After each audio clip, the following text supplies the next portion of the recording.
بسم اللہ الرحمن الرحیم۔ السلام علیکم ویورز، امید ہے کہ آپ سب خیر خیریت سے ہوں گے۔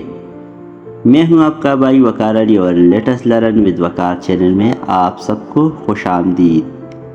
آج ہم بات کریں گے کلاس روم مینجمنٹ کی۔ کلاس روم مینجمنٹ سے مراد وہ تمام حکمت عملیہ اور طریقے ہیں جن کے ذریعے استاذ کلاس میں منظم، پرامن اور سیکھنے کے لیے موزوں ماحول پیدا کرتا ہے۔ یہ صرف خاموشی قائم رکھنے کا نام نہیں بلکہ سیکھنے کے عمل کو بہتر بنانے کا پن ہے۔ اب کلاس روم مینجمنٹ بنیادی حکمت عملیہ کیا ہے تو ہر کلاس میں ابتدائی سے چند سادہ اور قابل عمل اصول بنائیے، جیسے بات کرنے سے پہلے ہاتھ اٹھانا، وقت پر آنا، شور نہ مچانا۔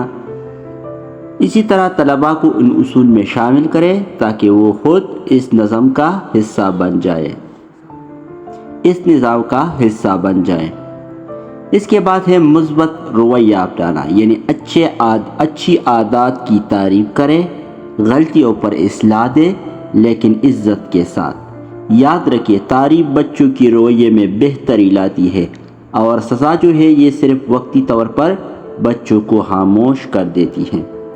اسی کے بعد ہے مستقل روٹین بنانا، یعنی روزمرہ کی ایک واضح ترتیب بنائی۔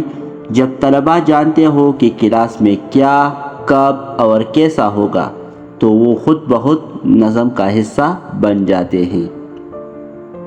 طلباء کی شمولیت، کلاس میں ہر بچے کو شامل کریں، چاہے آپ سوالات پوچھتے ہیں یا گروپ ورک کروائیے یا سرگرمیاں رکھیے، تو ان سب میں بچوں کو شامل کریں۔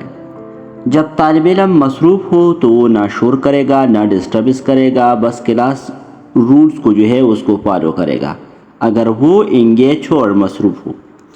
اسی طرح غیر لفظی اشارے استعمال کریں، مثلا ہر بات کے لیے آواز نہ اٹھائیے، خاموشی سے اشارہ کریں، ہاتھ کا اشارہ، آنکھوں سے بات، یہ سب کلاس کو جو ہے مؤثر انداز میں سنبھالتے ہیں۔ ایک کامیاب کلاس وہ نہیں جہاں مکمل خاموش ہو، بلکہ وہ جہاں سیکھنے کا جذبہ ہو، نظم ہو، عزت ہو۔ ایک استاذ کی کلاس روم مینجمنٹ شخصیت، مہارت اور صبر کا آئینہ ہوتا ہے۔